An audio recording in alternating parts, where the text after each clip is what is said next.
Olá a todas e todos. Hoje já estamos no 47º Seminário do Escritório de Evidências. Para quem está assistindo pela primeira vez o seminário, o Escritório de Evidências é uma área relativamente recente da Secretaria de Educação do Estado de São Paulo, que, como o próprio nome já diz, busca aproximar a gestão educacional das evidências de estudos e pesquisas acadêmicos, pesquisas realizadas por organizações não governamentais em relação à educação. Isso nos mais diversos campos, desde gestão escolar, gestão do sistema, até aspectos mais pedagógicos, o ensino de alguma disciplina e assim por diante. É importante dizer sempre nesse início que o espaço do escritório de evidências ele é um convite aos educadores, não é uma atividade obrigatória na grade do Centro de Mídias de São Paulo, apesar de agora a gente estar sendo transmitido pelo YouTube do Centro de Mídias e também pelo aplicativo que a quem aqui tem acesso os professores e professoras da rede. Então, o que a gente queria dizer é que a opinião das pessoas que a gente convida para apresentar resultados dos seus estudos não necessariamente é a opinião da secretaria, mas o que é fundamental é que, para a boa ciência, deve haver liberdade e para que tudo que seja produzido de conteúdo sério, que nos ajude a melhorar a prática da nossa gestão é sempre válido. Então, eu vou pedir para a Tati, que é a produtora de agora, mostrar o link da interação, porque depois das palestrantes falarem, a gente vai ter um tempo para que quem estiver assistindo faça perguntas a elas. Isso pode ser feito pelo chat do aplicativo, para quem está assistindo pelo aplicativo, ou por esse link de interação que a gente vai mostrar daqui a pouco. E daí, assim, uma última coisa que é importante dizer por conta da suspeita, a gente achou que ia ter feriado na semana passada, a gente não fez o seminário e passou para essa semana, era para ter acontecido o seminário na sexta passada. Então, os 2 seminários dessa semana ficaram consecutivos, ou seja, hoje, dia 11, tem seminário, e também dia 18, que era para pular, porque os seminários são quinzenais, a gente vai ter a professora Maria Lígia Prado falando sobre o ensino de história. Falando um pouco do assunto de hoje, né, nós convidamos a Ana Carla Crispim e a Catarina Sete, que são gestoras de projeto do Instituto Ayrton Senna, para falar da aplicação que foi feita do instrumento Senna junto à rede de estudantes, né, ao conjunto de estudantes do Estado de São Paulo, em final de 2019, e elas vão trazer os resultados dessa aplicação e fazer ponderações, porque o que é importante é por que é importante mapear competências socioemocionais e o que nós, educadores, precisamos fazer a partir desses resultados, né? A gente sabe, aliás, está todo mundo careca de saber, que a nova BNCC teve esse incremento de tratar com mais peso, com mais clareza, esse elemento não cognitivo do currículo, né? Agora, falando um pouco das palestrantes. A Ana Carla é doutora em psicologia pelo programa de pós-graduação em psicologia da Universidade de Kent, no Reino Unido, com pós-doutorado em modelagem estatística para ciências do comportamento na USP. Ela é mestre em psicologia pela Universidade Federal de Santa Catarina e graduada em psicologia na Universidade do Vale do Itajaí. A Catarina Sete, ela é mestre e doutora em psicologia pela Universidade de São Francisco e graduada em psicologia pela mesma instituição. Como eu disse antes, ambas são gerentes de projetos do Instituto Ayrton Senna. O link de interação já foi, Tati? Então tá bom. Então eu vou passar a palavra para a Catarina Sete e, desde de antemão, agradecer o aceite do convite de vocês. Por favor. Obrigada, Maria. Boa tarde a todos e a todas. Primeiro, eu gostaria de agradecer aqui o convite, o espaço para a gente poder trazer esses dados. É um relatório bem extenso, então acho que é importante a gente ter esses momentos de interação para a gente trazer a visão de como usar os dados do relatório e também poder essa troca, né, que é tão importante para a ciência e que assim a gente continua construindo os conhecimentos que vão nos ajudar na prática. Então, para começar minha fala, eu vou compartilhar minha tela e eu vou guiando aqui de acordo com os meus slides. Bom, então, como a Maria comentou, a ideia da nossa conversa hoje, da nossa apresentação, é a gente trazer o relatório que foi derivado de uma coleta de dados feita no ano de 2019 em estudantes da rede de ensino de São Paulo. Aqui a gente tem um relatório na versão executiva e a gente vai passando por todos os blocos que a gente tem aqui para tentar explicar de uma forma um pouco mais simplificada o que os dados nos dizem e como que a gente pode usar esses dados dentro da nossa prática de sala de aula ou de escola e assim por diante. Então, só para a gente conseguir enxergar o todo aqui da nossa fala, é importante a gente entender que neste relatório a gente tem aí uma introdução e a gente tem, junto com isso, dados da nossa amostra, né? Então, quem foram esses estudantes que responderam à nossa pesquisa e puderam nos ajudar e ajudar também como que a gente vai guiar esse desenvolvimento na rede de ensino. Na sequência, a gente tem um bloco sobre competências socioemocionais, que a gente traz os resultados do SENA e também dos índices socioemocionais. Depois disso, a gente tem as competências e a BNCC, como a Maria comentou, a BNCC implementou aí, né, adicionou a dimensão socioemocional para essas competências que o estudante precisa ter ao sair da educação básica, e aqui a gente consegue ter uma visão das gerais junto com a socioemocional.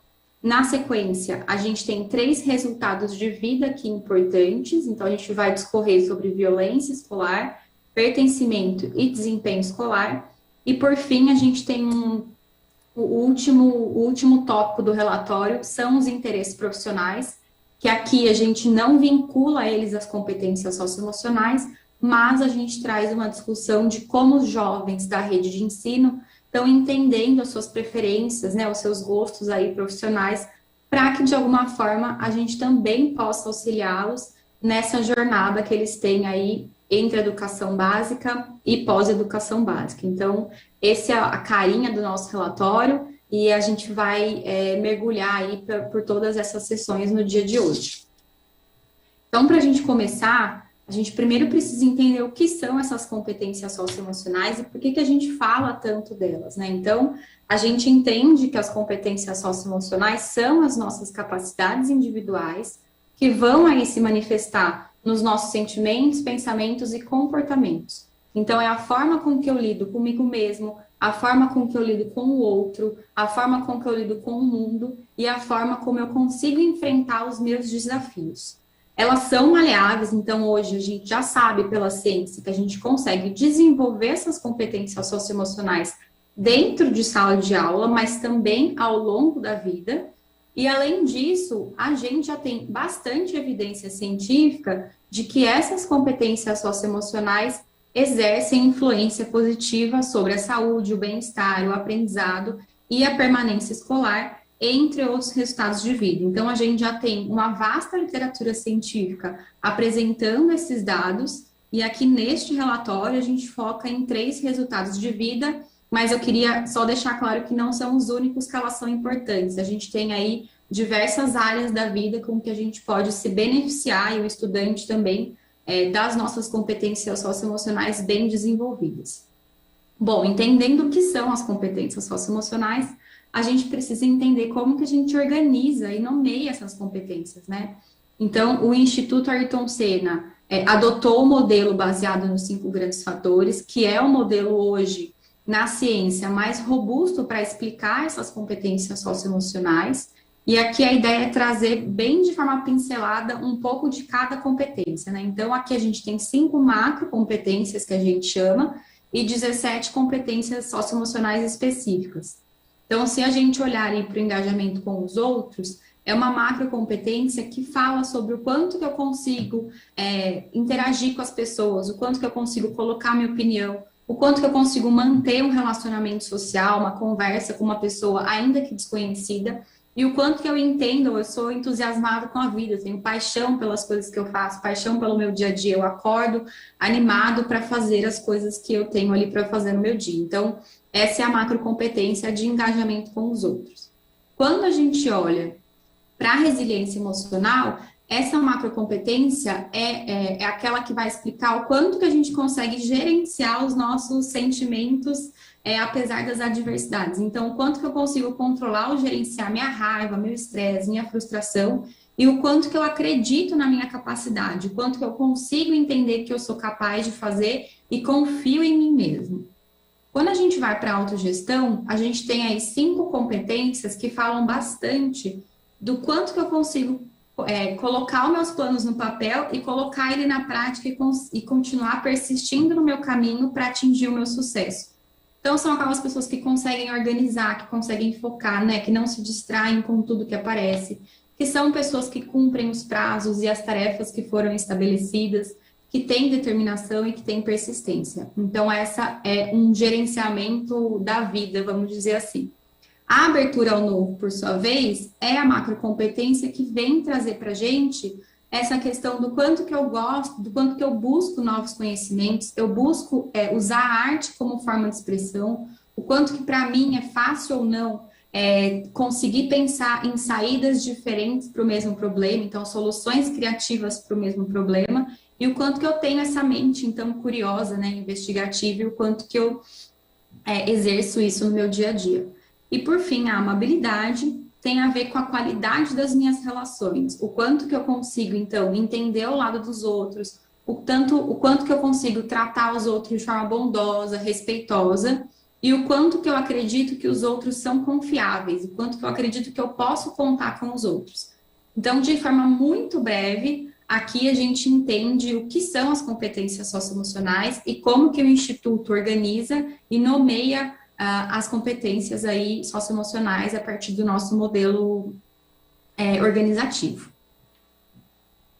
Na sequência, antes de falar quais são os níveis de desenvolvimento socioemocional que a gente entende, só para todo mundo se situar, eu acho importante falar que esse relatório é baseado no instrumento SENA, que é um instrumento para avaliação somativa. Então, esse instrumento é diferente do instrumento de rubricas, que, por exemplo, a gente aplica dentro do projeto de vida aqui na rede de São Paulo.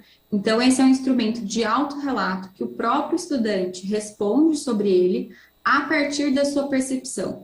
Então, eu pergunto coisas para o estudante e ele vai me dizer o quanto que ele se vê naquela frase, naquela afirmação, ou o quanto ele não se vê, o quanto que ele consegue fazer aquilo que eu estou perguntando ou não. Então, um exemplo de frase para a gente conseguir entender é: eu me preocupo com o que acontece com os outros. Então, eu vou responder lá: nada, pouco, moderado ou muito. O quanto que eu me preocupo. Então, o estudante tem que ler a frase, refletir sobre seus comportamentos, sentimentos, e ali responder no nível que a gente coloca na escala Likert. E aí, após essa aplicação, a gente faz, então, a gente pontua no instrumento C nos estudantes, né? E aí a gente também varia aqui em 4 níveis socioemocionais. Então, a gente tem do pouco desenvolvido até o muito desenvolvido. E aqui a gente faz 2 highlights bem importantes, que quando o estudante está no nível pouco desenvolvido de alguma competência socioemocional, a gente entende isso como um sinal de alerta. Então, neste caso, os estudantes estão se percebendo nada ou pouco capazes na competência e estão, então, sinalizando um pedido de ajuda. Então, vocês vão ver que no decorrer do relatório, quando a gente vai falar dos resultados de vida, a gente trabalha com esses estudantes que estão no nível pouco desenvolvido, porque ali, de fato, eles estão falando: por favor, me ajude, que eu não estou conseguindo lidar com esses obstáculos, com esses desafios, e não estou conseguindo mobilizar as minhas competências para conseguir enfrentar da melhor forma possível. Então, esse é um highlight bem importante da gente fazer aqui. E o segundo highlight é no nível muito desenvolvido. Apesar de o estudante estar se percebendo ali, a gente precisa entender que sempre vai ter um espaço para o crescimento. né? Então, embora o estudante tenha ali se percebido como habilidoso em determinada competência socioemocional, os desafios da vida vão se complexificando e que vai exigir, então, que ele tenha aí outros recursos, que ele desenvolva um pouco mais, ou que ele desenvolva uma outra competência que ele não tem tão desenvolvida e assim por diante. Então, a ideia aqui é mostrar que o desenvolvimento socioemocional está sempre sendo desenvolvido, né? Então, a gente nunca, não tem um nível ali que eu chego e eu paro e não preciso fazer mais nada. Não. Conforme as coisas vão acontecendo na minha vida, eu vou precisar desenvolver um pouco mais ou não, dependendo da situação que eu estou passando. E aí, aqui a gente traz alguns pontos bem importantes de falar antes da gente olhar para os dados. Porque quando a gente fala de avaliação socioemocional, a lupa que a gente tem que ter para olhar esses dados é diferente da lupa que a gente olha para os dados cognitivos, por exemplo. Então, aqui a gente precisa trazer 4 pontos importantes para a hora que a gente for olhar os dados, a gente consiga interpretar da melhor forma possível e usar esses dados na nossa prática também ali dentro da escola. Então, o primeiro ponto importante da gente trazer aqui é que o foco da avaliação é a percepção que o estudante tem sobre si naquele momento específico da vida. Então, essa avaliação é uma foto do momento presente. Se daqui 1 ano eu for fazer, daqui 6 meses eu for fazer a mesma avaliação, a gente não sabe se o resultado vai dar igual ou não, porque eu estou tirando uma foto daquele momento, dentro daquele contexto que o estudante está passando no momento da aplicação. E, além disso, como eu falei, é a percepção do estudante. Eu não estou avaliando o desempenho como uma prova cognitiva, por exemplo. Um segundo ponto muito importante que eu falei no slide anterior é que não existe um perfil esperado ou desejado de pontuação ideal. Então, a gente sabe que o desenvolvimento socioemocional não é linear, então ele não vai ser crescente ao longo dos anos, e que aí o perfil esperado, né? Então, você atingiu esse nível, você tirou nota 10, tá tudo bem, não precisa fazer mais nada. Então, não, a gente vai precisar continuar olhando para esse desenvolvimento socioemocional ao longo da vida aí do estudante e da pós-educação básica também, considerando que as competências socioemocionais também são importantes para adulto. Um terceiro ponto os estudantes podem perceber como bem desenvolvidos em algumas competências socioemocionais, mas não necessariamente se comportam daquela forma. Então, como eu falei, a gente tem a questão de que aqui a gente avalia a percepção do estudante e não o seu desempenho em uma tarefa. Então, aqui a gente pode ter alguns motivos para explicar isso, né? Seja a desejabilidade social, que é o quanto que eu respondo ali para suprir uma expectativa que me é esperada, ou eu fui ensinado que eu deveria agir dessa forma e por isso eu respondo ali, não necessariamente eu faço isso na minha prática.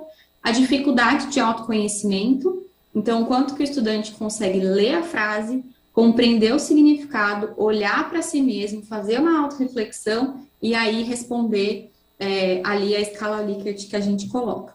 E um último ponto que a gente traz aqui, bastante importante, principalmente para os dados que a gente vai ver a seguir, é que a idade é um fator que influencia a percepção no nível socioemocional do estudante. Então, a gente vai ver que ao longo das faixas etárias, as demandas vão ser diferentes, seja em relação a aspectos biológicos, né, então a maturação lá biológica, seja em relação ao ambiente que ele convive, então a relação com pares, com escola, o quanto que ele precisa ter de autonomia, o quanto que ele tem um professor ali para auxiliar um pouco mais, e assim por diante. Então, a idade aqui é um fator bem importante na hora que a gente vai olhar para esses dados socioemocionais. E aí, como a Maria falou, a gente também precisa entender por que a avaliação socioemocional é importante, né? Então, a gente sabe que a partir da avaliação socioemocional, a gente consegue ter uma compreensão mais descritiva do nível de desenvolvimento atual dos estudantes nas competências, e a partir dessa compreensão, né, desse entendimento de onde os meus estudantes estão, eu consigo direcionar o estudante para determinada competência socioemocional relacionada ali aos objetivos desejados, ou dependendo de algum resultado de vida e assim por diante. Então, a partir dessa avaliação, eu também consigo, dentro das pesquisas, ter um melhor entendimento de quais são as relações. Então, quais competências socioemocionais são mais importantes para tal desfecho, ou para o desempenho, ou para a violência, e assim por diante. Então, é através das pesquisas que a gente também consegue ampliar esse conhecimento de quais são as competências importantes para a gente. Na sequência, a gente traz um slide bem importante, que é o que fazer com esses dados, né? Então, vocês viram que o nosso relatório, ele tem várias frentes ali importantes. Mas como que eu posso usar esses dados ou essa quantidade de dados que me é apresentada? Então, aqui a gente traz que a partir dos dados apresentados, a gente tem alguns caminhos possíveis e aí a gente pode escolher dentro dessas possibilidades. Então, a gente pode olhar os resultados a partir dos anos escolares. Então, aí a gente consegue entender, o tal ano está mais desenvolvido e menos nessa competência, tal ano está nessa ou nessa. E aí, a partir disso, direcionar o desenvolvimento intencional em cada ano escolar para aquelas competências que mais precisam de atenção. A gente também consegue dar um foco aqui nas competências gerais da BNCC. Então, a partir das competências socioemocionais, eu consigo entender quais são as gerais que estão menos desenvolvidas na rede de ensino, e aí trabalhar essas competências socioemocionais para que as gerais também possam ser melhoradas e os estudantes consigam adquirir essas competências importantes. Ou eu também posso ter o foco ali no resultado de vida. Então, os resultados de vida, seja em violência, em pertencimento ou em desempenho escolar. Então, eu tenho aqui a minha escola que tem muita dificuldade com violência escolar. Quais competências são mais importantes para isso? Quais estão menos desenvolvidas nos meus estudantes? Eu trabalhando essas competências socioemocionais, eu consigo melhorar o nível de violência, eu consigo melhorar o senso de pertencimento dos meus alunos e eu consigo também melhorar o aprendizado deles. Então, aqui a gente tem 3 caminhos possíveis que a gente pode fazer a partir desse relatório.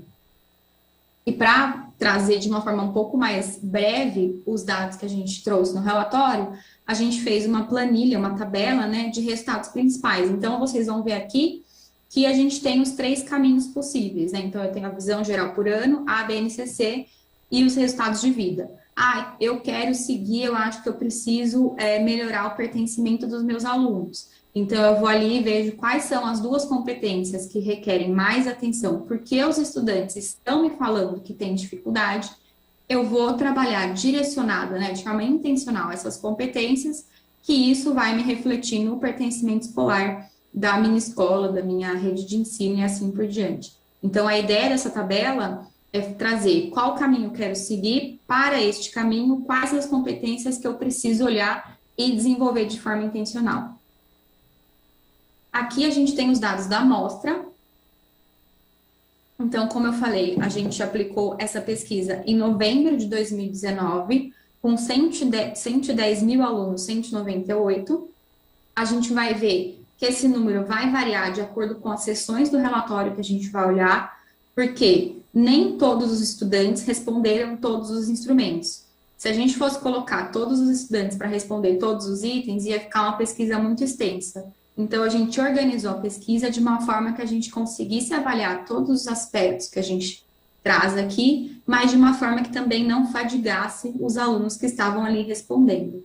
E esses alunos estavam aí, então, dentro de 3.586 escolas, e a gente também observa que a gente coletou dados com estudantes do 5º ano, do 9º ano e da 3ª série do ensino médio. Então, a gente tem esses 3 anos escolares, e aí os resultados vão ser divididos dentro desses anos escolares. Então, para a gente começar de fato a entrar no dado, aqui foi importante a gente entender o que são as competências, como que a gente entende o instrumento SENA, como que a gente precisa colocar a lupa para olhar para esses dados socioemocionais, quais os focos que a gente pode dar dentro desse relatório, e agora a ideia é passar por esses dados, por esses resultados, na verdade, de uma forma que a gente consiga entender tudo o que está aqui. Então, para a gente começar, a primeira pergunta que a gente traz aqui é como os estudantes estão percebendo suas competências socioemocionais. E para responder essa pergunta, a gente usou um indicador numérico baseado no estanino para trazer os resultados do SENA.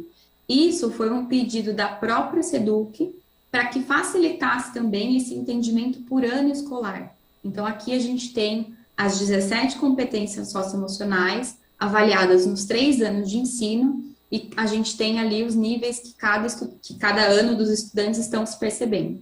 Então, se a gente olhar aí uma visão geral desse gráfico, a gente pode entender e a gente pode identificar quais as competências podem ser priorizadas em cada ano escolar.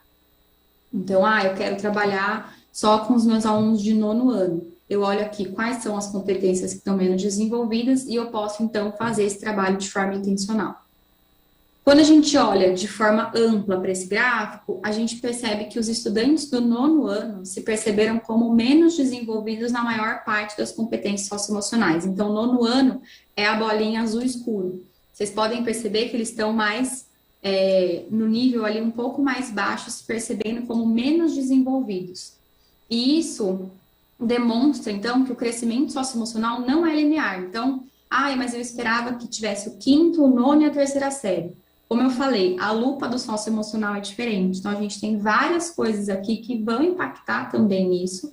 E aqui a gente está avaliando a percepção do aluno dentro da faixa etária, dentro dos desafios que ele passa ali no contexto dele. Então, por isso que a gente tem esse resultado, mas a gente consegue explicar também esse resultado, né? Então, a gente já tem bastante estudo mostrando que estudantes nessa faixa etária de 13 a 15 anos apresentam aí uma diminuição na percepção das competências socioemocionais, tanto por questões relacionadas ao desenvolvimento na adolescência, quanto pelas questões contextuais, né? Então, ele vai estar ali transitando para o ensino médio, ele não sabe, tem aquela ansiedade de como vai ser, de que eu preciso ser mais protagonista, de que eu preciso ser mais autônomo, mas, ao mesmo tempo, eu estou aqui no ensino fundamental ainda. Então, tem todo esse contexto que o estudante está passando e que a gente pode trazer aqui como uma explicação para esses dados também. E aí, quando a gente olha para cada macro de forma separada, a gente entende, então, que para abertura ao novo, que é aquela macro competência que fala sobre sermos curiosos, conseguirmos entender e imaginar diversas soluções para o mesmo problema, a gente entende que o 9º ano também apresentou menor percepção do desenvolvimento em todas essas 3 competências que estão ali relacionadas. Quando a gente fala em amabilidade, a gente percebe que os estudantes do 5º ano se percebem com a confiança um pouco mais elevada do que os estudantes do 9º e da 3ª série. Isso pode estar associado ao processo, né, ao período de desenvolvimento em que eles estão, nos laços afetivos que eles têm, tanto com os colegas de sala, quanto com os professores e assim por diante. Então, quanto que o professor também ali, no 5º ano, consegue ajudar mais, consegue estar mais disposto, consegue gerenciar também as demandas, o quanto que isso também pode explicar esse resultado. Quando a gente olha para a autogestão, a gente também observa aí que o 5º ano apresentou um resultado, uma percepção, na verdade, mais elevada do que os outros anos, e aqui a gente também traz a explicação quanto de complexidade um aluno de 5º ano tem e o quanto de complexidade o aluno do 9º e da 3ª série tem, né? Então, aqui o 5º ano, a gente tem aquele professor que consegue ajudar mais, ele tem menos, ele só tem um professor, o 9º e 3ª série tem mais. Então, dentro do contexto ali dele, ele tem uma complexidade menor, então ele tem menos demandas complexas para lidar. Então, essa é uma explicação que a gente traz aqui para esse dado. Quando a gente fala de engajamento com os outros, a gente também tem 9º ano com uma menor percepção dessas competências específicas, e lembrando que essas competências estão aí, tem relação com quanto que eu consigo interagir com o meu meio, quanto que eu consigo falar, me expor, e quanto que eu estou entusiasmado com as coisas do meu dia a dia. E para fechar, a gente tem resiliência emocional, que o 9º ano também apresenta menores pontuações, e aqui a gente observa que na autoconfiança, essa pontuação é menor, né? Então, essa competência está relacionada a quanto que eu consigo entender, ou quanto que eu consigo acreditar nas minhas próprias capacidades e nos meus sentimentos, e aqui a gente traz que a transição para o ensino médio pode estar relacionada a essa autoconfiança um pouco mais baixa dos estudantes do 9º ano. Então, esses são os dados de competências socioemocionais a partir do instrumento SENA. E aqui, lembrando, este é o foco para anos escolares. Então, aqui, se eu quero trabalhar a partir dos anos escolares, eu olho esse dado e eu consigo entender quais são as competências menos desenvolvidas em cada ano, para que, então, eu consiga trabalhar ali de forma intencional. Ainda falando sobre as competências socioemocionais, a gente criou 3 índices para falar dessas competências, né? A ideia não é entrar nesses índices nesta fala, porque no dia 28 de maio a gente fez uma formação aqui para a SEDUC, só baseada nessa ferramenta que mostra os índices socioemocionais e que a gente tem disponível a gravação. Então, a gente quis usar esse momento também para trazer os outros dados que não foram explorados tão profundamente ainda com vocês. Só para a gente passar aqui, a partir daquelas 17 competências socioemocionais que eu apresentei no começo, aqui a gente trabalhou 3 índices socioemocionais relacionados à aprendizagem, a competências intrapessoais e interpessoais. Então, a gente pegou daquelas 17 um conjunto de competências socioemocionais relacionadas à aprendizagem, um outro conjunto relacionado à intrapessoal, então, o quanto que eu consigo interagir comigo mesmo, e um outro conjunto relacionado às interpessoais, que é o quanto que eu consigo interagir com as pessoas à minha volta. E esses dados, eles estão dispostos num mapa e que eu consigo acessar os resultados de cada diretoria de ensino. Então, aqui a gente não trabalha com a rede toda, a gente trabalha com as 91 diretorias de ensino que a secretaria tem, e aí você entra no dashboard, que é uma ferramenta interativa, que a gente também já passou o link para a SEDUC, mas eu posso passar de novo para a Maria e disponibilizar para vocês. A gente entra no link e a gente consegue acompanhar dentro do mapa aonde está a minha diretoria de ensino e qual que é o índice menos desenvolvido, para que aí eu também possa trabalhar essas competências e ajudar os meus estudantes. Bom, fechando então competências socioemocionais só de SENA, aqui a gente entra para a BNCC. E a pergunta que a gente tentou responder é como entender as competências gerais da BNCC a partir das competências socioemocionais. Então, a gente sabe que na BNCC a gente tem um perfil aí desejado do jovem egresso do ensino básico, que agrupa tanto competências cognitivas quanto socioemocionais, além, óbvio, dos princípios éticos, políticos e estéticos. A partir de uma análise qualitativa de conteúdo dessas 10 gerais, a gente conseguiu entender quais são as socioemocionais integradas, né, englobadas dentro de cada geral. A gente fez esse estudo, que também tem no material que a gente vai passar para vocês no final da nossa fala, mas aqui, rapidamente, a gente tem do lado esquerdo da tabela as gerais da base e do lado direito a gente tem quais são as competências socioemocionais mobilizadas por essa geral. Então, com isso, a gente consegue trabalhar as competências gerais da base com uma visão aí a partir da socioemocional. Então, aqui a gente tem o estudo para as 10 que a gente tem de forma mais aprofundada no e-book que a gente vai compartilhar com vocês. E aqui, para a gente entender, a gente traz um resultado geral da rede.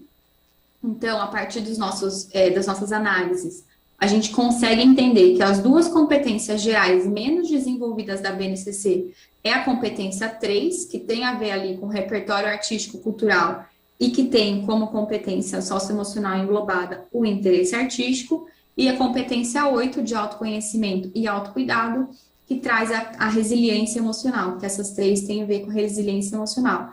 Então, para eu conseguir melhorar ou trabalhar essas competências gerais da BNCC, eu consigo também fazer isso por meio das socioemocionais, que é uma parte dessas competências gerais da base. Então, esse é um resultado nível rede de forma geral.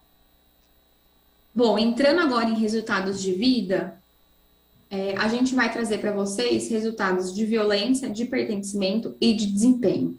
Para a gente poder entender, mas quais são as competências mais importantes para cada resultado de vida, eu queria só explicar que a gente traz esse conjunto aqui específico para cada resultado de vida a partir de embasamento científico, né? Então, com base no conhecimento disponível na ciência, o EduLab 21, que é o laboratório de ciência para a educação do Instituto Ayrton Senna, identificou, tanto de forma prática quanto estatística, quais competências socioemocionais estão mais relacionadas com os resultados de vida.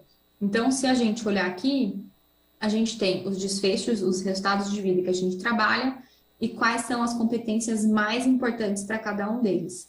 Então, a partir daqui no relatório, a gente vai trabalhar com esse conjunto de competências socioemocionais, quando a gente já falando sobre violência, sobre vítima de bullying e assim por diante. Então, a gente extraiu daquelas 17 competências socioemocionais o conjunto mais importante para cada resultado de vida.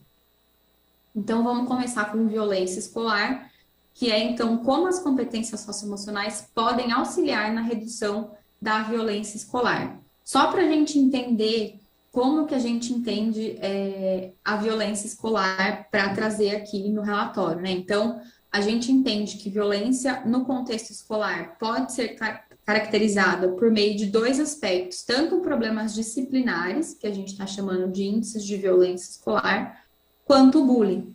Então, ambos aqui, tanto problemas disciplinares quanto o bullying, são reportados como prejudiciais para o ambiente escolar e para o indivíduo, e a gente não tem uma explicação simples e única, né? Então, porque a violência vai estar relacionada a fatores multicontextuais, né? Seja contextos ou fatores sociais, fatores familiares e do próprio clima escolar, da própria escola, do próprio sistema educacional.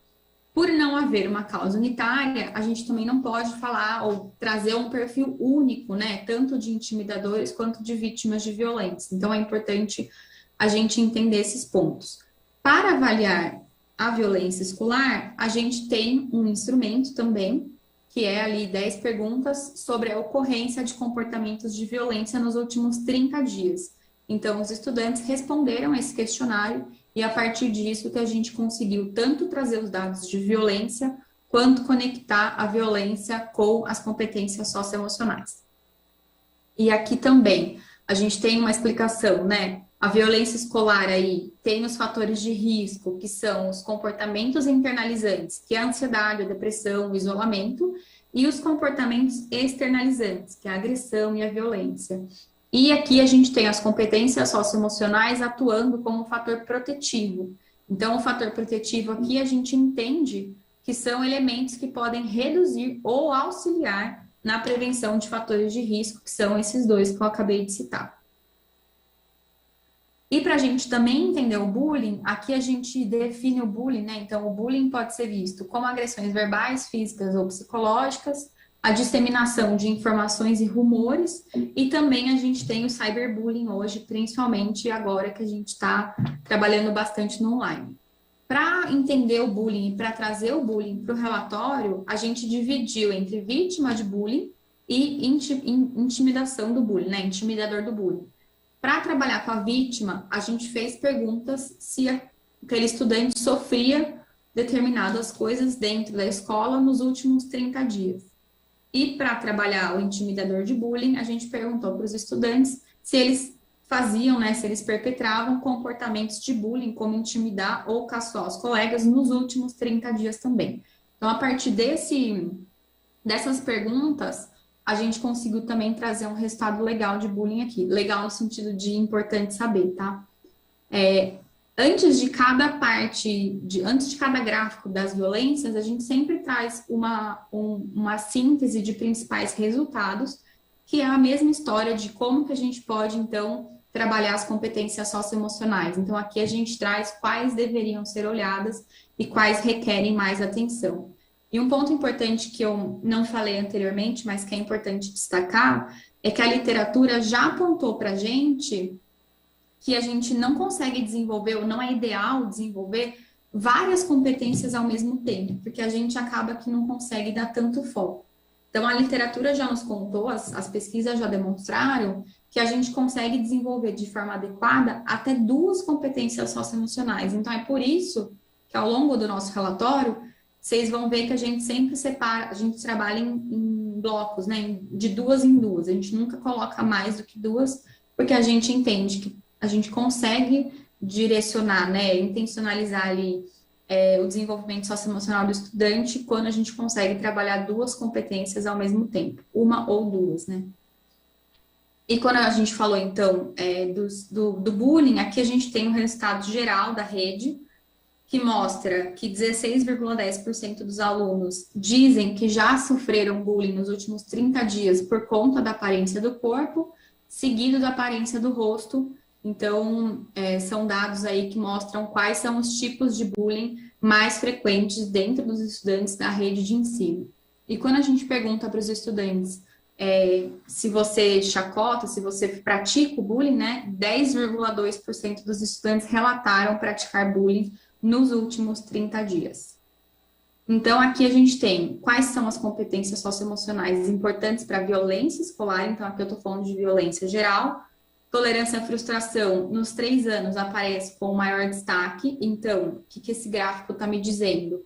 Que, por exemplo, no 5º ano, 33,6% dos estudantes estão se avaliando ou se percebendo como pouco desenvolvido nessa competência socioemocional. Então, aqui a gente tem a porcentagem de quantos estudantes estão se percebendo como pouco desenvolvido. E aí, para os 3 anos, a gente tem tolerância à frustração e autoconfiança como menos desenvolvido, e essas competências são importantes aí para o estudante conseguir regular seus sentimentos de raiva, frustração e conseguir lidar com os problemas aí de insegurança. Então, trabalhando essas duas competências socioemocionais, a gente também consegue trabalhar a violência dentro da escola. Aqui a gente tem o gráfico para a vítima de bullying, então também a porcentagem de quantos estudantes estão se percebendo como menos desenvolvidos.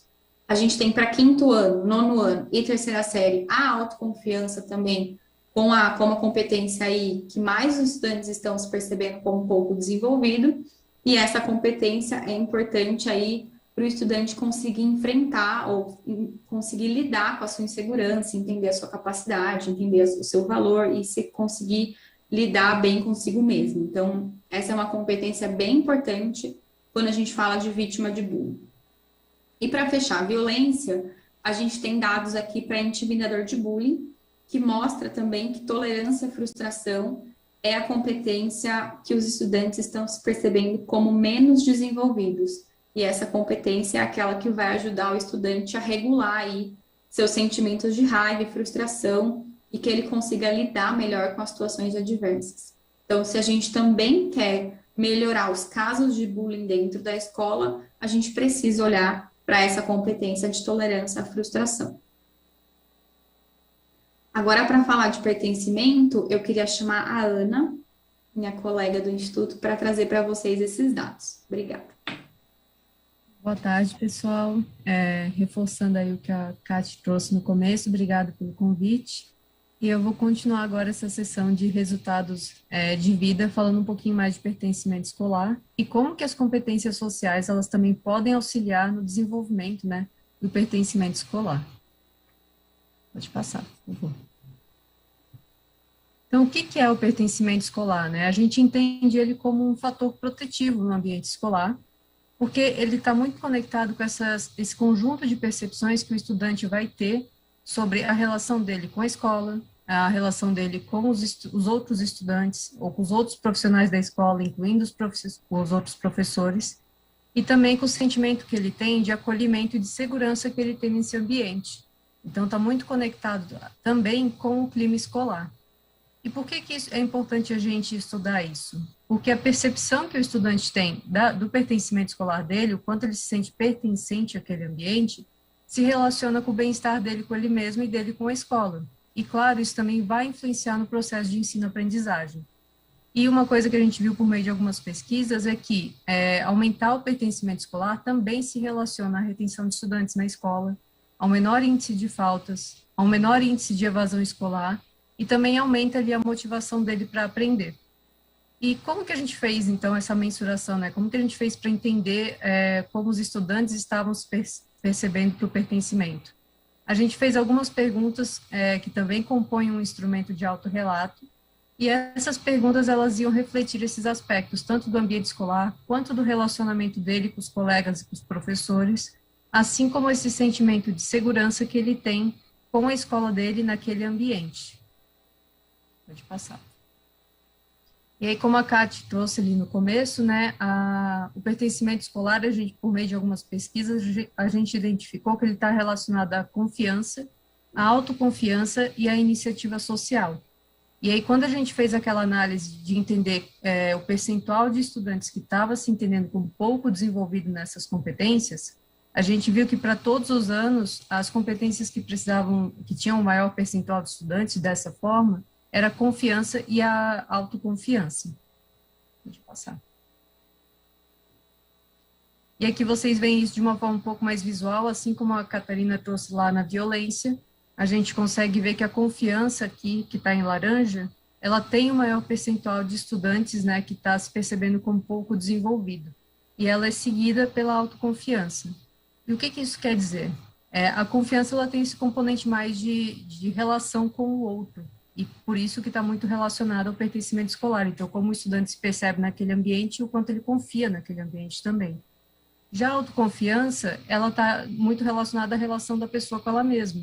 Isso também vai ter um impacto ali no pertencimento escolar, principalmente quando a gente traz aquela questão de bem-estar, né? O quão bem eu me sinto naquele ambiente.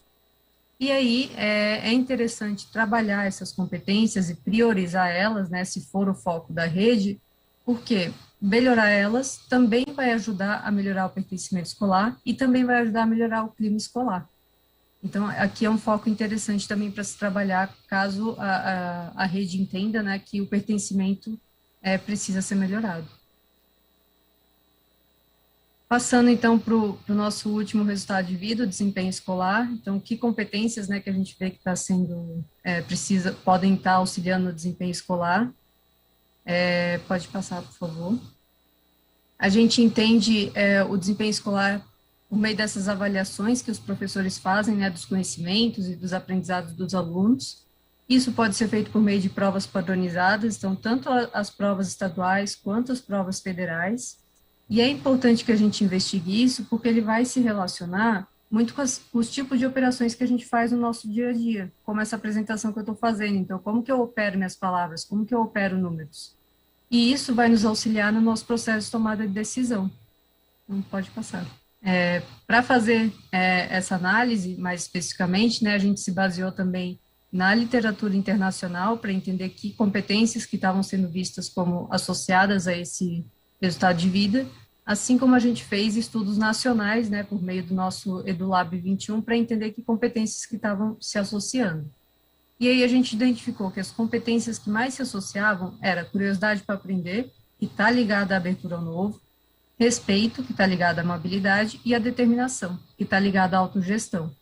E se a gente foca um pouco em cada um desses componentes curriculares, a gente vê que a empatia está mais conectada com a língua portuguesa e a matemática está mais conectada com a responsabilidade. E como que esses resultados ficaram, então, na rede de São Paulo, né? Aqui a gente vê, tal como a gente viu em pertencimento e violência, né, uma visão um pouco mais resumida de quais competências estão com maior percentual dos estudantes se percebendo como pouco desenvolvidos, por componente curricular e por série. E aí a gente vê um ponto bem importante aqui, que é os estudantes eles estão se percebendo como pouco desenvolvidos em curiosidade para aprender, na maior parte desses recortes. E o que isso significa? Que é importante a gente incentivar eles a buscar novos assuntos, a pesquisar sobre novos interesses que eles tenham, assim como instigar um pouco mais essa mentalidade mais investigativa e crítica, para eles entenderem novas ideias e entenderem novas situações também. E pode passar. Aqui vocês veem de uma forma mais visual aquele dado da tabela anterior. E aqui a gente vê onde que os estudantes estão se vendo como pouco desenvolvidos nessas competências associadas ao desempenho escolar. E aqui dá para ver aquele dado que a gente estava comentando sobre a curiosidade para aprender, ela está aparecendo como menos desenvolvida, seja no primeiro lugar ou seja no segundo. Mas a gente vê também que a determinação está aparecendo ali, principalmente no 9º ano, né? E é interessante que essas duas competências sejam trabalhadas, né? Por aquele motivo que eu trouxe de instigar mais esse pensamento investigativo, mas também trabalhar a determinação do estudante para que ele também pense em estratégias de curto e longo prazo para atingir os objetivos dele, seja para uma prova ou seja para outros objetivos que ele tenha no longo prazo também. E a ideia aqui é que quando a gente consegue melhorar essas competências, né, a gente consegue desenvolver intencionalmente ela com os estudantes, a gente também vai conseguir alavancar o desempenho escolar do estudante. seja focando por série, seja focando na rede toda, ou seja o foco, né, por algum componente curricular, como a gente mostrou antes. E aí a gente vai para essa última parte aqui do relatório, que é relacionada aos interesses, né? A gente fez um mapeamento de interesses profissionais aí com a rede de São Paulo. Nosso foco principalmente foi aqui no 9º ano e na 3ª série, porque é onde tem mais faixas etárias que estão mais próximas do mundo do trabalho, então esse é o nosso foco aqui. E o nosso primeiro passo é entender o que são esses interesses, né? Eles são esses padrões sobre o que a gente gosta ou não de fazer. E mais especificamente no mundo do trabalho, vai se relacionar às atividades profissionais que as pessoas gostam e se identificam mais. Então, para entender um pouquinho mais sobre isso, a gente usa esse modelo chamado RIASEC, como vocês podem ver, que tem as iniciais de cada um desses tipos que vocês veem na figura, e a gente trabalha com essa figura que é um hexágono. E quanto mais próximo um tipo tá do outro no hexágono, mais características eles têm em comum. Então, por exemplo, o tipo investigativo ele está do lado do artístico. Isso quer dizer que ambos têm atividades que se relacionam a pessoa ser aberta para novas experiências e usar a criatividade dela nas atividades. E apesar de terem focos diferentes, né, o investigativo pode ser um processo mais científico, o artístico pode ser mais voltado para as artes, eles têm esse processo em comum e por isso que eles ficam próximos nesse hexágono. Para investigar isso com os estudantes, o que a gente fez foi usar um questionário de autorrelato também, como vocês podem ver, e lá os estudantes iam indicando quais atividades que eles gostam de fazer mais e quais atividades que eles gostam de fazer menos, né, por meio de uma escala de resposta. Então, o que significa, eu queria só especificar um pouquinho mais o que significa, né, esses tipos que a gente está falando. São 6 tipos. Quando a gente fala do tipo realista, a gente está falando de atividades mais próximas de atividades práticas, então são atividades mais conectadas com um trabalho manual, que a pessoa gosta de construir ou reparar alguns objetos. Já no tipo investigativo, se relaciona mais com pessoas que preferem resolver problemas abstratos, então tem ali uma questão de querer descobrir o porquê ou como as coisas funcionam. Já no tipo artístico, a gente vai também lidar um pouco com essa criatividade, mas é mais na expressão e na performance artística. Então, a gente vê aqui que pode ser por meio de arte, teatro, escrita ou filme, por exemplo. No tipo social, as atividades são mais voltadas para o cuidado ao outro. Então, tem aí atividades como aconselhamento, até o ensino ou até a orientação de pessoas. E também a gente tem aí, muito parecido com essa questão interpessoal, né, o tipo empreendedor, que prefere situações e que vai ter atividades que se voltam mais para essa questão de persuasão, de interagir com o outro, e pode até ter questões sobre atividades que envolvam liderança. E, por fim, a gente tem o convencional, que é atividades aí que são um pouco mais estruturadas, né, sejam elas como análise de dados, finanças ou até algumas atividades de escritório. Então, por que é importante a gente medir esses interesses, né? A gente vê aqui que é importante a gente entender como que o estudante está planejando o futuro dele, como que ele está se preparando para o futuro dele, e isso vai de encontro com a premissa da BNCC de desenvolver competências que estejam relacionadas à vida profissional do jovem. Mas a gente também tem que ter um certo cuidado quando conversa com esses dados, né, quando interpreta eles. Então, se eu tenho um interesse numa determinada atividade, quer dizer que eu só tenho interesse nessa? Quer dizer que eu não tenho outros interesses? Ou se eu tivesse interesse, quer dizer que eu tenho que usar ele profissionalmente? Não, porque para exercitar esses interesses, né, a gente tem que considerar as características de cada um, o que é o meu objetivo, que oportunidades que eu tive ao longo da minha vida para exercitar esses interesses e que incentivos que eu tive também para exercitar esses interesses. Ou seja, eu tenho que considerar o contexto, e também é importante, quando a gente fala no nível rede, né, para trabalhar com esses dados, entender que os estudantes precisam ter a oportunidade de explorar esses interesses, para então eles entenderem o que eles gostariam de exercer. Então, essa é um cuidado que a gente tem quando a gente está olhando aqui para esses dados. Vou passar.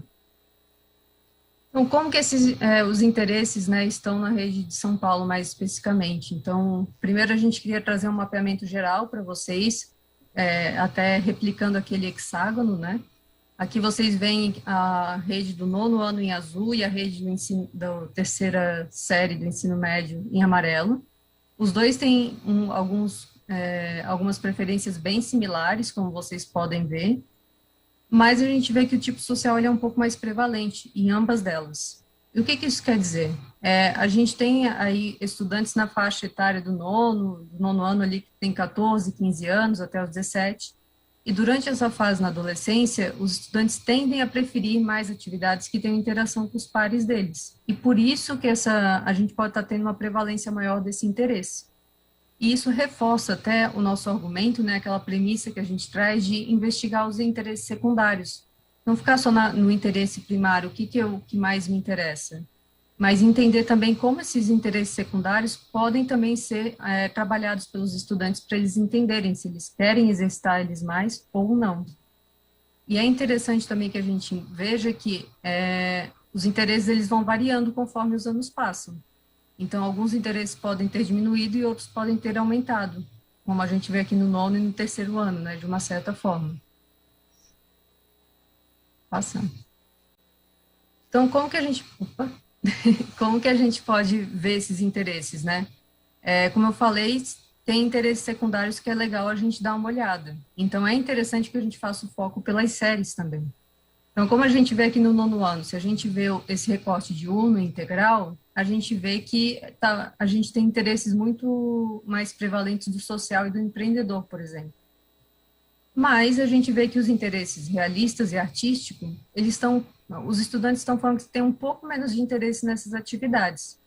Então, o legal aqui, o importante, é que a rede também oportunize esse tipo de atividade para que os estudantes consigam exercitar e entender se eles gostam daquelas atividades e se eles querem exercer elas.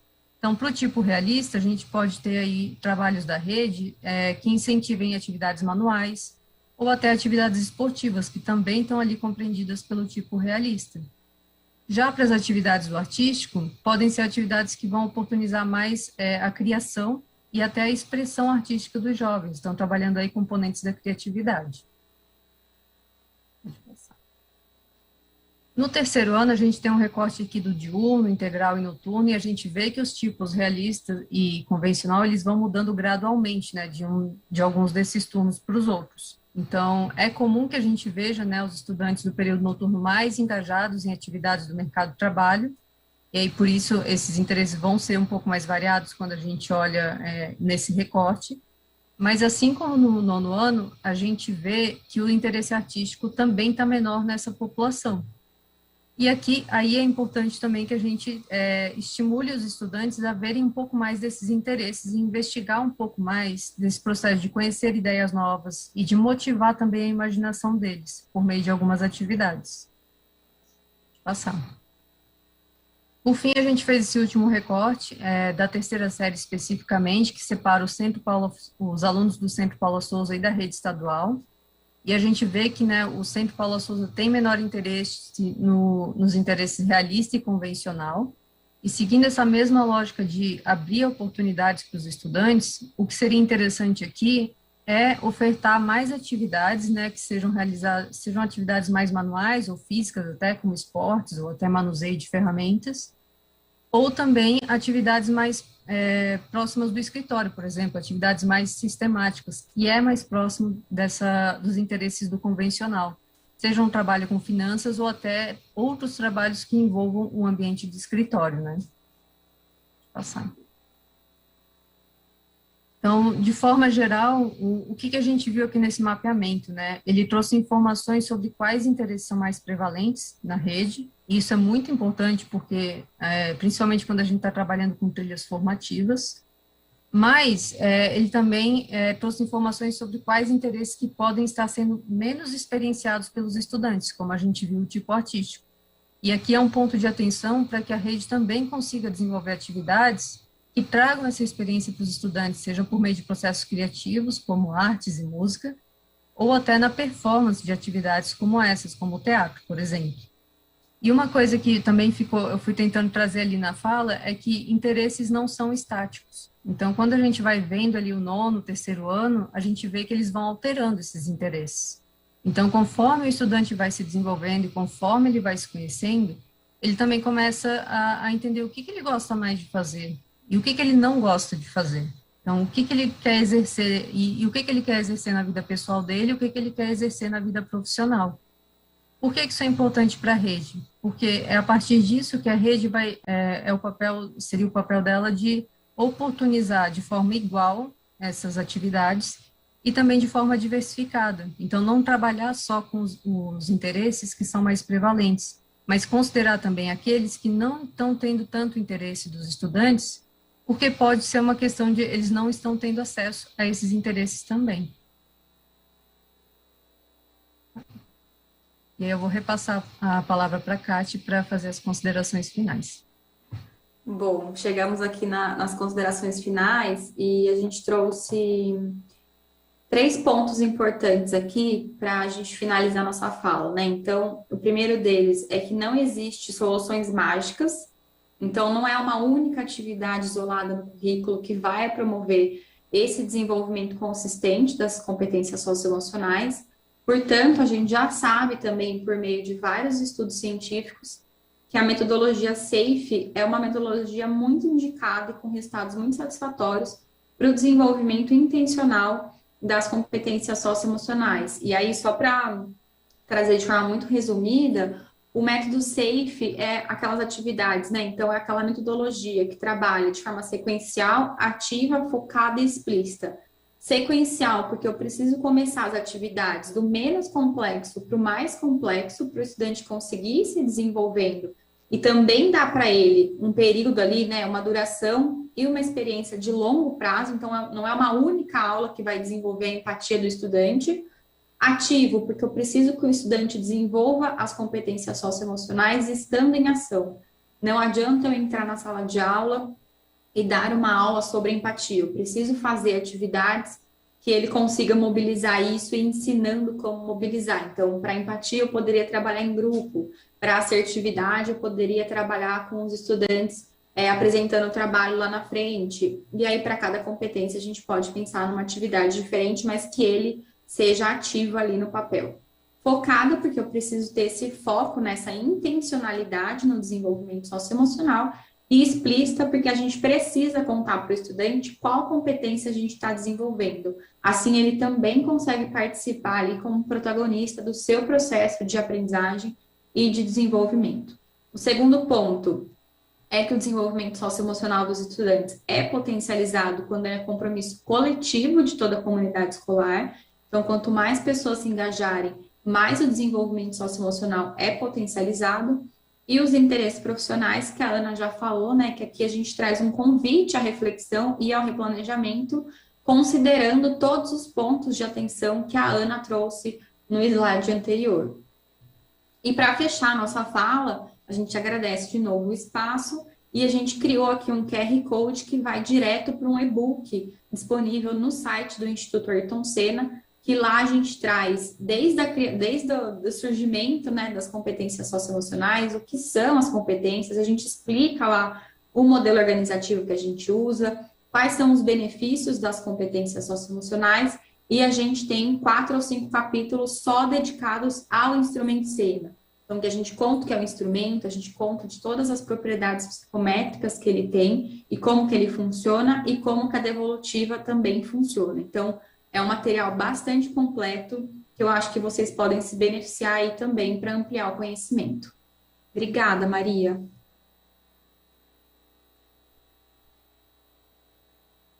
Você está no mudo, acho. O duro é isso, né? A gente esquece de ligar de volta. Bom, muito obrigada pela fala de vocês. Nós já temos algumas perguntas vindas do chat, mas eu vou pedir para a equipe de produção colocar um link de interação para o público externo. Esse público, então, como não está no aplicativo do Centro de Mídias, ele pode entrar nessa... É um formulário, a pessoa fala o nome e coloca a pergunta. Então, eu acho que a gente falhou e eu achei que tinha aparecido e não apareceu no início do seminário. Então, enquanto a gente espera as perguntas de quem estiver de fora da rede, eu já vou... já passou, né, Tati? Que eu não estou enxergando aqui por algum motivo. Eu vou então passar as perguntas dos professores e professoras que participaram pelo chat do Centro de Mídias. A primeira pergunta que veio do chat é a questão da temporalidade.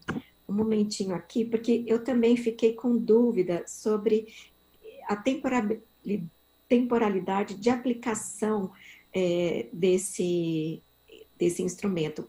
A professora Gabriela pergunta, esse trabalho ocorre por quanto tempo? Cada bloco dura um semestre, bimestre ou anual?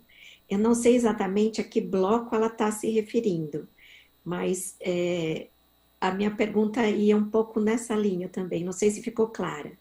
Ficou, claro. Acho que aqui a gente pode usar a resposta, Maria, para dividir, então, os dois instrumentos que a gente tem rodando na rede de São Paulo. A gente tem um instrumento Sena, que é esse instrumento que deu base para esta devolutiva de hoje, que é uma aplicação anual, então, que a gente pode aplicar ele todos os anos, e ele tem como objetivo uma avaliação somativa do estudante.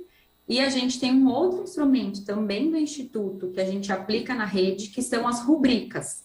E aí, dentro da rede de São Paulo, a gente aplica as rubricas nos cadernos de projeto de vida 4 vezes no ano, que inclusive agora é o período dos estudantes responderem as rubricas. Então, a gente aplica no primeiro bimestre, no segundo, no terceiro e no quarto. Então, quando a gente fala de Sena, instrumento Sena, a gente aplica anualmente, porque é uma avaliação somativa, e quando a gente aplica as rubricas, que também avalia as competências socioemocionais, a gente aplica 4 vezes ao ano, porque as rubricas têm como objetivo a avaliação formativa. Então, o estudante responde de acordo com sua percepção do desenvolvimento, pensa em quais exemplos ele pode trazer para explicar esse resultado e se coloca metas e monta o seu plano de desenvolvimento individual. Então, por isso que a gente fala que é uma avaliação formativa, que o estudante vai, ao longo do ano, se avaliando, se replanejando e pensando em metas para conseguir desenvolver as competências ali que ele estabeleceu como importantes naquele momento da aplicação. Então, são duas formas de coletas diferentes, mas ambas estão rodando na rede de São Paulo, por exemplo. Perfeito. Uma segunda pergunta que veio de 2 professoras, elas pediram para você explicar novamente a sigla RIASEC e de onde veio, assim, né? Qual é a ideia dessa concepção? São a professora Elisângela e a professora Soraya. Se você Obrigada puder, pela pergunta. Juntando outras. Sim. A sigla RIASEC, ela é o nome desse modelo, que vem da teoria de um autor chamado Holland. Então, ele propôs que quando a gente estivesse falando de interesses, a gente podia categorizar eles nesse modelo de 6 tipos. E aí, o RIASEC quer dizer a primeira palavra de cada um daqueles tipos que eu falei. Então, o R é o realista, o I é o investigativo, o A é o artístico, o S é o social, o E é o empreendedor e o C é o convencional. E ele segue aquela ordem que está no círculo, inclusive, então, quando uma sigla está próxima uma da outra, quer dizer que eles têm interesses e atividades em comum. E é daí que vem essa sigla RIASEC, e a gente trabalha com ela porque é uma forma interessante de ver como que as pessoas entendem seus gostos, né, e suas preferências por atividade, sejam ela aqui, né, mas focado no mundo do trabalho. Entendo. A professora Maria Luísa, ela pergunta o seguinte, um momentinho aqui. Sim, a pergunta dela é a seguinte, como que, assim, se há, porque vocês contaram, né, falando especificamente do instrumento Sena, ele tem um olhar formativo, né? Então, em tese, daí que sou eu perguntando, se eu entendi, é para ele ser aplicado junto ao mesmo aluno ou aluna ao longo do tempo, para você ir acompanhando esse desenvolvimento. Muito embora vocês tenham dito, né, que não há aquela linearidade do desenvolvimento, então a adolescência impacta essas competências socioemocionais e tudo mais, mas a pergunta é, como que deve ser esse acompanhamento da escola? Há como você fazer, ou idealmente a ideia é acompanhar todos os alunos com uma aplicação anual? É isso? Então, para o Sena mais especificamente, como a Kate foi trazendo, né, ele é como se tirasse uma foto. Então, a ideia é que fosse tirada uma foto anual para você entender em que ponto que você está nesse desenvolvimento socioemocional. E assim, e como a gente vê, né, são instrumentos diferentes. Então, a rúbrica, ela tem muito essa questão de ter um feedback um feedback tanto do estudante, para ele mesmo, né, por meio daquele preenchimento, quanto do professor com ele. Então, o Sena, a gente não chega a dar essa devolutiva individual para o estudante, mas é interessante que a gente faça esse acompanhamento anual e com mais gente possível, né, para a rede entender como está a fotografia do desenvolvimento socioemocional de todos os alunos da rede. Então, e como ele é um instrumento maior, né, ele tem também um espaçamento maior para as pessoas irem respondendo. Não sei se a Cátia quer me complementar ou se tem mais alguma dúvida. Acho que é isso, Ana. Eu acho que a partir dessa sua resposta, posso, porque daí me surgiu uma dúvida que é assim, para esse feedback da equipe, né? Você falou o professor no singular, mas do ponto de vista do método, a minha preocupação, assim, é a seguinte: e aqueles casos em que, porque a gente sabe que a autoavaliação, eu fui professora também, né? E a autoavaliação é assim, do ponto de vista, existe alguma dificuldade da pessoa se autoavaliar, né? Isso para adultos, para todos nós. O que acontece, a minha pergunta é assim, pensando na complexidade das relações entre professores e alunos, um professor, a gente sabe também, a gente tem ouvido outros palestrantes, outros pesquisadores falarem de viés do professor em relação à raça, gênero e tudo mais. Como fica esse feedback da equipe escolar? É melhor ser num conjunto de pessoas conversando sobre essa pessoa, com a preocupação de não gerar um viés subjetivo desse relacionamento? Não sei se eu fui clara. Por exemplo, um aluno, você aplica o instrumento, você verifica que, na visão dele, ele se sente frágil em determinada competência, mas na sua apreciação, isso não é verdade. Ou, ao contrário, ele se sente forte em determinada competência e você, como educadora, nota que não, que ele tem uma fragilidade. Mas são todas percepções, né, de pessoas e tal. Como é que fica isso do ponto de vista do método e da prática da equipe escolar? Sim, até dos pontos que a gente traz no começo do relatório é a não linearidade do desenvolvimento socioemocional, né? E até essa questão do quanto esse resultado está refletindo a percepção da pessoa. Então, para o instrumento Sena, a gente considera tudo isso quando a gente está dando esse resultado e a gente coloca aí esses pontos de atenção que devem ser considerados. No exemplo que eu estava dando ali mais das rúbricas em específico, ele tem o feedback do professor, porque o professor vai ajustando essa rota com o estudante, com base no que ele está vendo dos resultados, né? Então, é um trabalho mútuo ali, mas o estudante também ele tem a oportunidade de discutir sobre isso com os colegas deles. Isso vai sendo discutido ao longo desse componente do projeto de vida. Então, é muito possível que o estudante ele tenha uma percepção dele, o professor tenha uma percepção e os colegas tenham outra. Então, esse filtro ele vai sendo feito ao longo do projeto de vida também para que o estudante perceba. Por exemplo, hoje eu estava me percebendo, quando eu fiz as rúbricas, como nível 3 no foco. Mas na próxima vez que eu fizer, com base no feedback que eu recebi dos meus professores, dos meus colegas, e a forma como eu fui também interagindo e vendo como eu me planejava, por exemplo, na próxima vez que eu me avaliar, no segundo bimestre, eu posso olhar e dizer, nossa, mas eu acho que eu não tinha todas essas competências aqui para ter o foco no 3, eu tenho no 2. E aí a ideia é buscar o autoconhecimento. Então, você, por meio desse autoconhecimento, não necessariamente o seu desenvolvimento vai ser linear.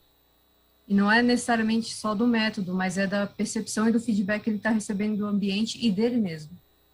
Então, isso seria mais um caso das rúbricas, né? No caso do Sena, isso fica um pouco diferente, porque daí a gente consegue ir vendo pelo método e colocando esses pontos de atenção. Mas no caso do Sena, a gente só está se baseando mesmo na percepção do estudante. Entendo. Uhum.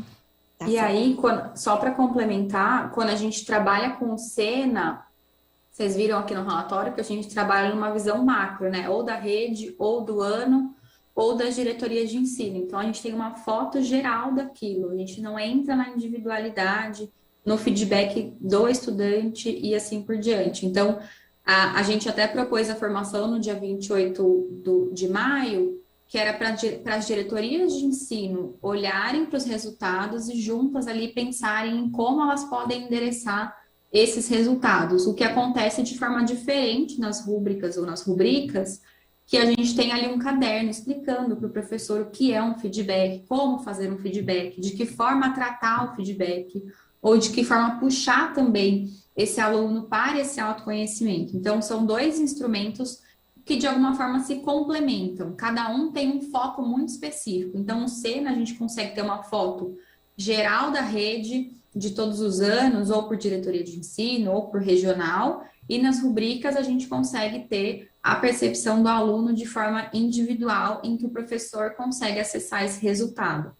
Acho que a gente conseguiu explicar um pouco melhor, mas se ainda tiver dúvida, a gente pode complementar.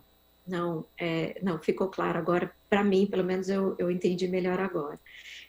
Tem uma pergunta que não diz respeito ao que a gente está tratando aqui, mas diz respeito à aplicação do questionário socioemocional junto a educadores, que está acontecendo, né? Eu não sei se vocês têm, se vocês estão participando diretamente disso, porque a gente recebeu 3 pessoas informando aqui que não estão conseguindo responder o questionário. A pergunta para vocês tem algum lugar para a pessoa recorrer, entrar em contato para ver como pode solucionar isso?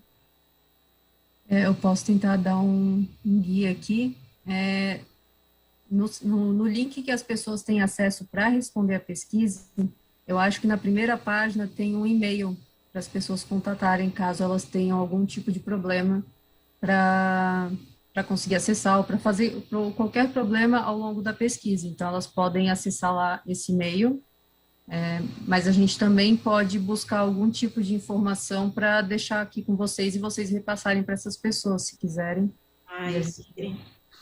Isso é interessante, assim, mesmo que a gente fale no próximo seminário, sei lá, vai que tenha algum problema mais sistemático que as pessoas estão encontrando e vocês tenham perguntas e respostas, sabe? Daí a gente repassa, sim.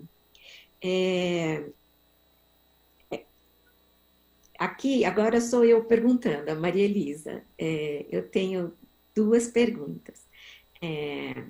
A primeira é em relação ao que eu queria que vocês retomassem, se vocês puderem, a discussão sobre os resultados de vida e a associação com violência, né? Porque eu queria que você, se for possível retomar o slide, eu agradeceria, mas se não, qual que é a minha questão? Nós estivemos, algum tempo atrás, bastante tempo atrás, a professora Thelma Vinha, que estuda violência e convivência na escola, né?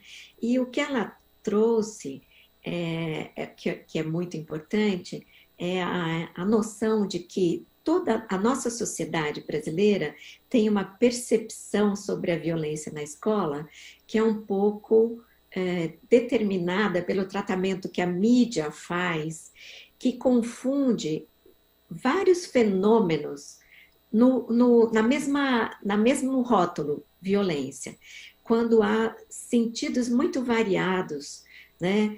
uma agressão a um professor específico tem contextos, né, de preconceito, podem ter e tal. Depredação tem outro sentido. Então, perguntar se no método vocês chegaram a tratar isso, essas nuances. Eu vou voltar o slide aqui, porque eu acho que facilita a nossa discussão também. Eu acho que a gente pode pegar daqui.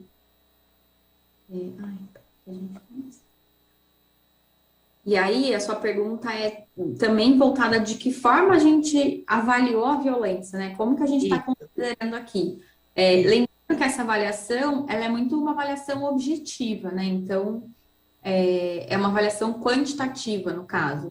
Então, aqui a gente tem itens que vão perguntar especificamente, você, aluno, sofreu algum tipo de agressão pela sua raça, pela sua cor, pelo seu peso? E também vai ter questões de comportamentos disciplinares, que é você nos últimos 30 dias foi expulso da sala de aula? Você nos últimos 30 dias se envolveu em brigas? Então, esse é o tipo de pergunta que a gente faz para tentar entender.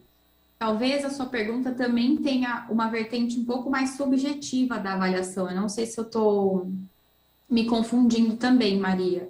Mas aqui a gente perguntou explicitamente sobre comportamentos específicos. Seja de comportamentos disciplinares, de ser mandado embora, de bater boca ou de se envolver em brigas, seja em bullying, de eu pratico bullying ou eu sofro bullying pelas razões aqui que a gente avaliou e que a gente apresenta. Então, a gente perguntou dessas razões aqui. Então, se o estudante sofria ou não. Então, acho que essa foi a forma que a gente encontrou de trabalhar a violência, de uma forma quantitativa e que a gente pudesse olhar para tanto comportamentos disciplinares quanto bullying. Não sei se ficou claro ou se a Ana também quer complementar a minha fala.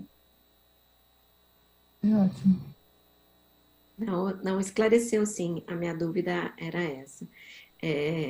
Eu acho que vocês tomaram um cuidado, né? O método cuida de objetivar, né? Da gente não confundir as questões, né?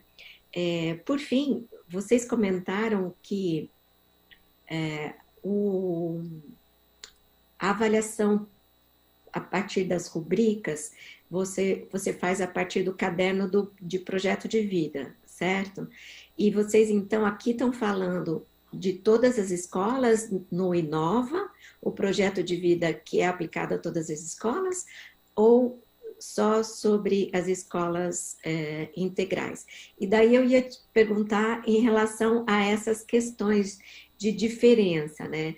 Assim, obviamente eu vi que vocês vão fazer um tratamento comparativo dos resultados nas escolas integrais e nas escolas regulares?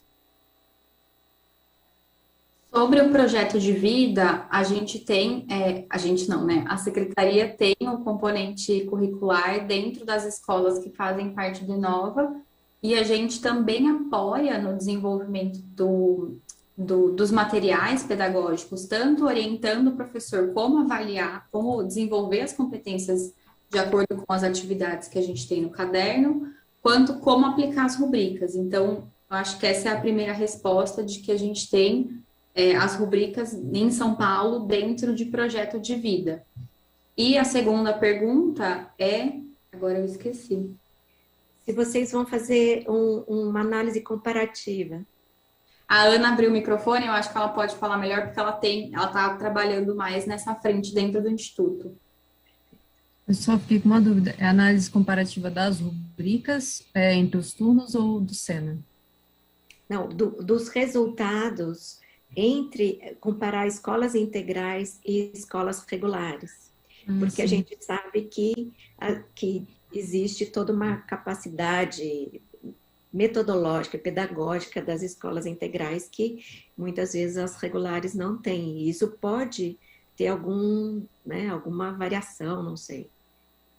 A gente tem esse resultado, Maria, dentro do relatório completo. Então, essa mesma aplicação que a gente fez em 2019, quando a gente olha para o relatório completo, lembrando que essa é a versão executiva, a gente tem lá para o SENA, de acordo com o ano escolar e o período ou turno escolar. Então, a gente tem separando para o quinto ano, quem está na escola integral, quem está de manhã e quem está à tarde. Então, esses dados vocês conseguem acessar no nosso relatório completo, que também está disponível para acesso. Então, para encerrar, vocês tinham mostrado aquele QR Code, é para o relatório integral ou para um conjunto de materiais? Aquele QR Code, eu vou até colocar aqui na tela para quem não conseguiu pegar, é um e-book que a gente criou e que a gente desenvolveu dentro do EduLab, que mostra ali, né, que conta a história tanto das competências socioemocionais quanto a história do SEMI. Então, é um e-book de 9 capítulos que tem ali toda uma narrativa do que é a educação integral, de como que as competências socioemocionais são importantes, como a gente organiza e também do instrumento, desde a sua criação, então como que ele foi criado, até a sua aplicação, então como ele pode ser aplicado e também como que a gente está pensando, a gente já faz o relatório de devolutiva, que esse é um exemplo, né? Então, nesse e-book, que está disponível também no site do Instituto, se alguém quiser entrar direto, a gente tem ali todo esse conteúdo disponível para vocês. O relatório completo, a gente passou para a SEDUC, então eu vou até conversar com a líder do projeto para ver como que a gente pode disponibilizar ou com quem vocês também podem falar, porque esse é um relatório, um material que já está também disponível para vocês que trabalham dentro da SEDUC. Perfeito. Só para concluir mesmo, a gente recebeu assim elogios, né? As pessoas no chat dão parabéns para a formação, que vocês estão de parabéns. Então agora eu vou dar a palavra para vocês se despedirem e lembrar para todo mundo que na semana que vem, na sexta, vai ser às 14h30 o seminário, não às 14 como é regularmente, o seminário sobre o ensino da história. Bem interessante, porque vai questionar as fake news e como o trabalho do professor historiador desmascara uma série de construções que estão acabando com a nossa democracia. Por favor. Nossa, bem interessante esse tema do próximo seminário. Então, obrigada, Maria, pelo convite, obrigada às pessoas que nos ouviram. A gente segue disponível, acho que depois a gente acabou não colocando o nosso e-mail aqui, mas talvez, eu não sei se a gente pode te encaminhar e você repassa, para quem tiver mais dúvidas, a gente segue aberto. E eu queria, de novo, agradecer a disponibilidade de vocês, e é muito bom poder vir e contar o que a gente está fazendo, para a gente também conseguir melhorar aí os aspectos da nossa educação. Obrigada. Vou reforçar aqui o agradecimento para a Maria, para a SEDUC pelo convite e agradecer a todo mundo que está assistindo. Muito obrigada pelos comentários também. O prazer é nosso estar aqui compartilhando um pouquinho mais de tudo isso que a gente está montando junto com a Secretaria, né? E eu espero que todo mundo tenha gostado desse tempo aqui com a gente. Não, com certeza. E saber que a apresentação de vocês... o Escritório de Evidências tem uma biblioteca na intranet, que só tem acesso os servidores. Infelizmente, a gente ainda não tem um site, mas a gente vai colocar a apresentação, porque também nos pediram, e para quem quiser também pode escrever para a gente, caso tenham dúvidas, e daí eu transmito o e-mail de vocês. O nosso e-mail é evidências@educacau, né, porque é sem cedilha e tio.sp.gov.br. Então, obrigada mais uma vez pela participação de vocês, obrigada a quem esteve assistindo, e sexta-feira que vem tem mais com a professora Maria Lígia Prado, que é uma professora titular aposentada da USP, que vai falar sobre o ensino da história. Tchau, gente, um abraço a todos. Abraço, até mais.